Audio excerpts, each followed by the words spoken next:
Al-hikayatu al-ashruna fi ahammiyati ilmil alati. Kisah yang ke-20 adalah tentang pentingnya mempelajari ilmu alat. Ilmu alat itu mencakup nahwu, shorof, balaghah, bahasa ya. Asy-syaikhu al-kamilu al-wasilu al-arifu az-zaiku al-alimu al-amilu al-muwassilu Zakaria al-Ansori rahimahullahu ta'ala lam yazal yudarrisu al-ajurumiyata. Syekh Zakaria al-Ansori tidak henti-hentinya belajar kitab al-ajurumiyah. Untuk sebelumnya itu maknanya asy-syaikhu itu gelar ya untuk orang yang terhormat. Al-kamilu itu orang yang sempurna keilmuannya, karakternya dan seterusnya. Al-wasilu itu orang yang sudah sampai pada Allah ya. Al-arifu itu orang yang mengenal Allah. Az-zaiku itu yang merasakan nikmatnya berhubungan dengan Allah. Al-alimu itu pemilik ilmu. Al-amilu itu yang mengamalkan ilmunya. Al-muwassilu itu yang menghantarkan orang lain untuk sampai kepada Allah. Itu julukan atau gelar untuk Syekh Zakaria al-Ansori. Jadi Syekh Zakaria al-Ansori itu selalu belajar kitab jurumiyah. Wa qad rattabalaha waqtan yudarrisuha fihi, dan beliau mempersiapkan waktu khusus untuk belajar kitab jurumiyah. Faqilalahu ya syaikhu kaifa taqidu lidarsil ajurumiyati maq'adan wa anta minal ilmi bimakanin. Kemudian beliau ditanya, wahai syekh, bagaimana mungkin kamu tetap belajar kitab jurumiyah padahal keilmuanmu sudah mencapai derajat tinggi. Wa qad ahatta bima fil mutawwalati fadlan anha, dan sungguh engkau telah menguasai materi yang ada dalam kitab-kitab yang besar. Jangankan jurumiyah, materi yang dalam kitab-kitab besar pun sudah engkau kuasai gitu. Jadi kenapa engkau tetap masih belajar kitab jurumiyah? Faqala ana la atruku tariqon wasoltu ila ma'rifatil ilmi minha.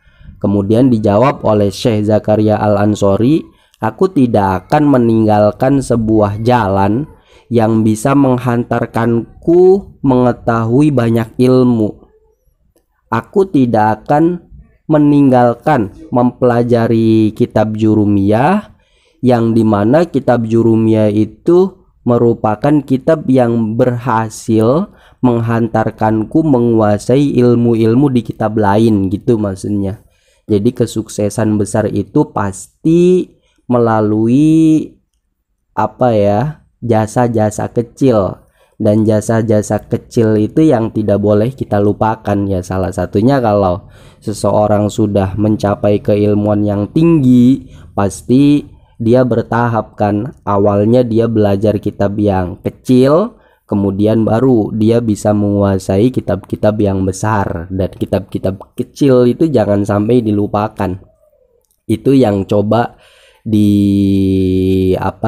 dikedepankan oleh Syekh Zakaria al-Ansori. Kemudian ro'a ba'duhum ay ba'dut tolabati fi kitabin al-habbatus sauda'u shifaun min kulli da'in. Sebagian santri melihat dalam sebuah kitab tulisan al-habbatus sauda'u shifaun min kulli da'in, yang artinya biji hitam habbatus sauda ya adalah obat dari segala penyakit. Di kitab tulisannya begitu.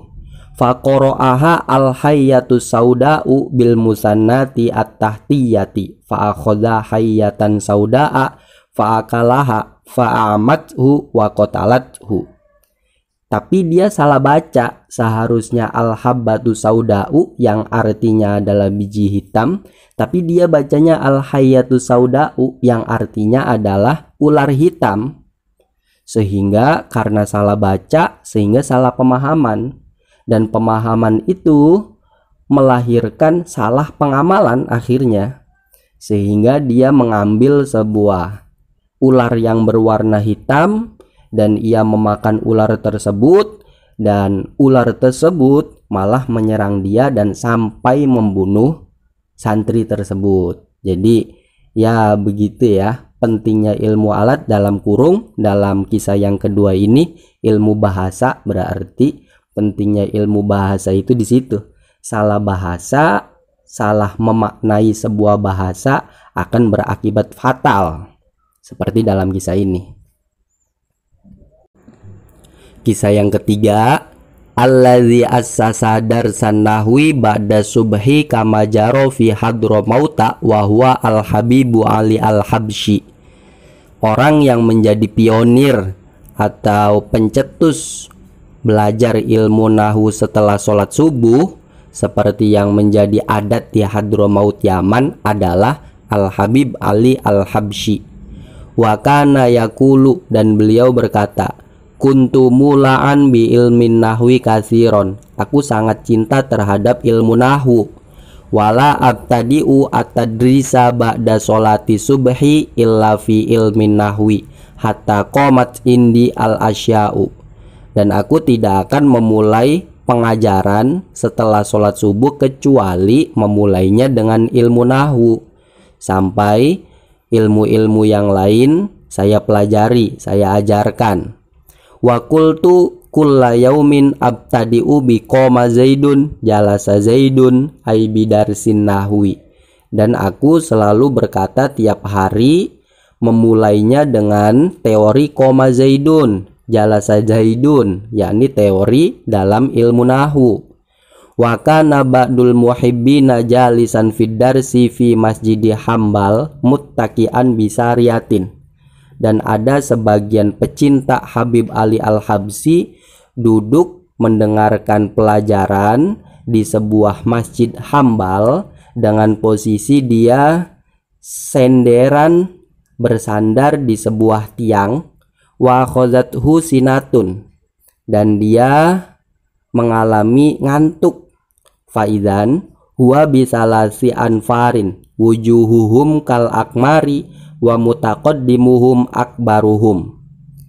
Saat dia ngantuk, ia melihat 3 kelompok, yang wajah 3 kelompok itu seperti rembulan, dan yang paling depan adalah yang paling besar.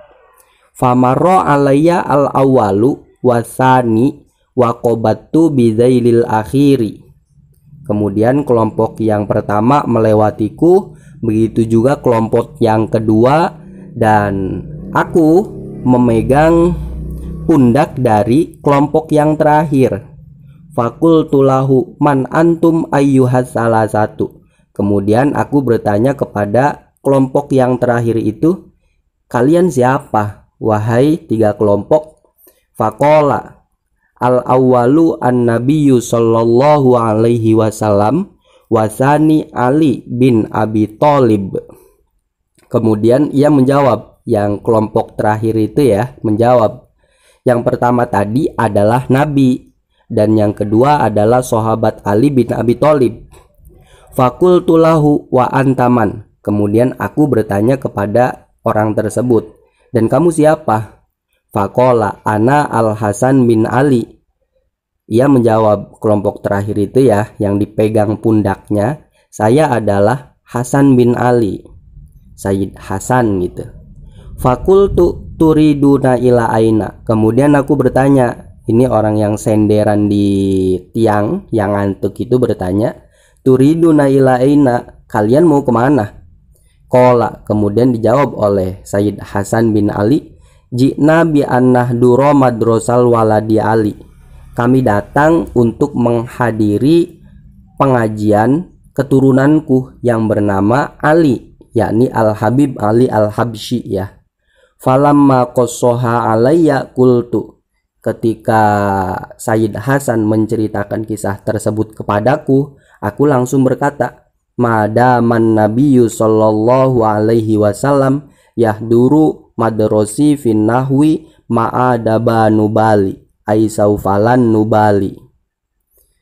Jadi selama Nabi berkunjung atau menghadiri sekolahku tentang ilmu nahwu, aku tidak memperdulikannya.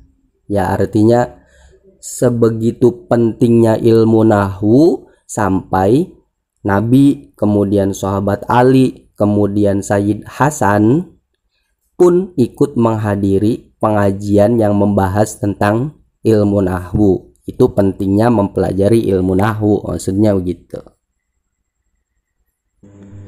Kisah yang keempat, qala as-Suyuti dakhala Abu Yusufa alal khalifati Harun ar-Rasyid wa indahu al-Kisai.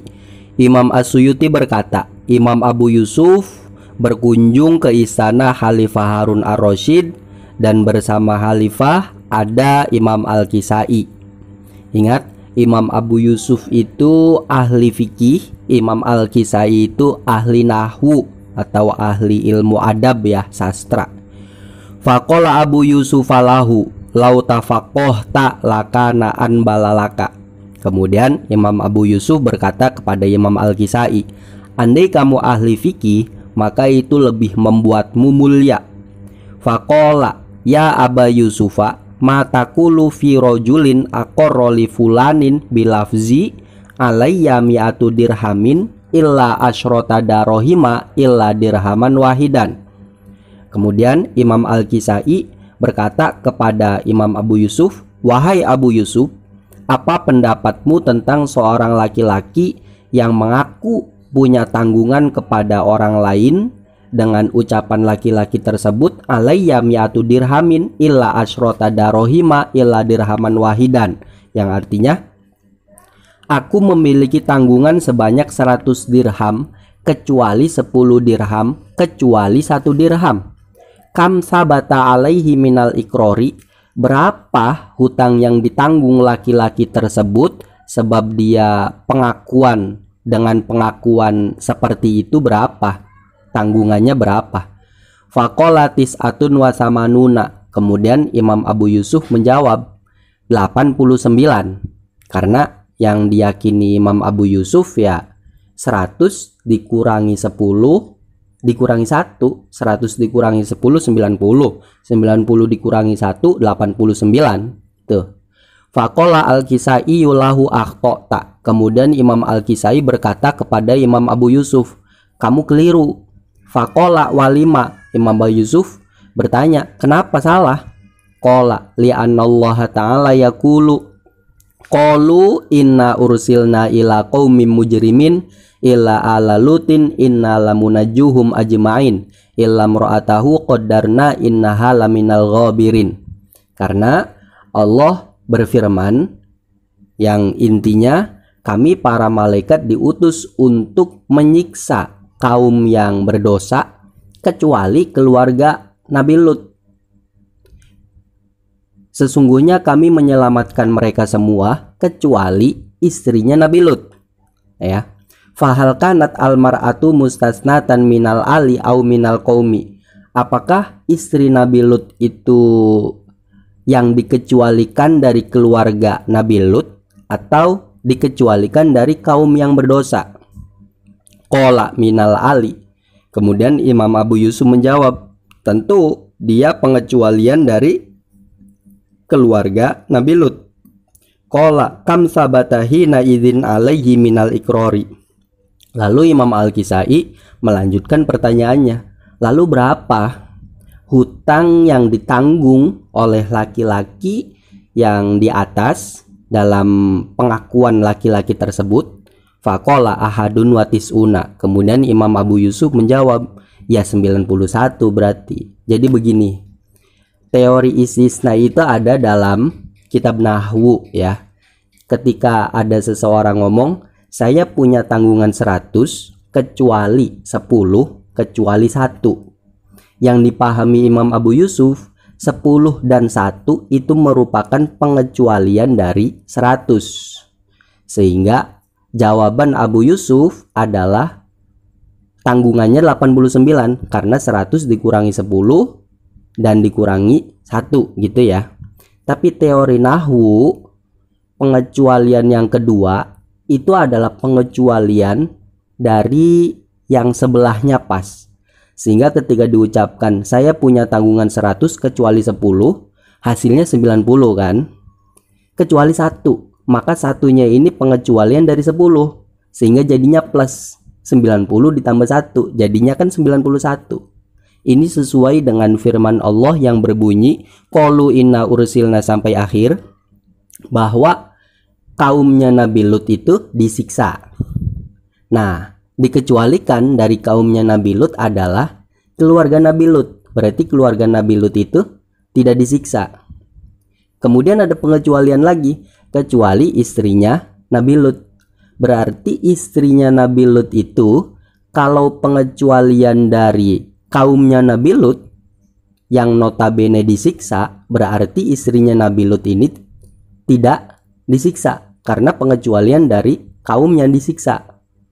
Tapi kalau seandainya pengecualian dari keluarganya Nabi Lut yang notabene tidak disiksa, maka istrinya Nabi Lut berarti disiksa, begitu. Dan faktanya istrinya Nabi Lut itu disiksa, sehingga dia adalah pengecualian dari keluarganya Nabi Lut, bukan pengecualian dari kaumnya Nabi Lut, gitu.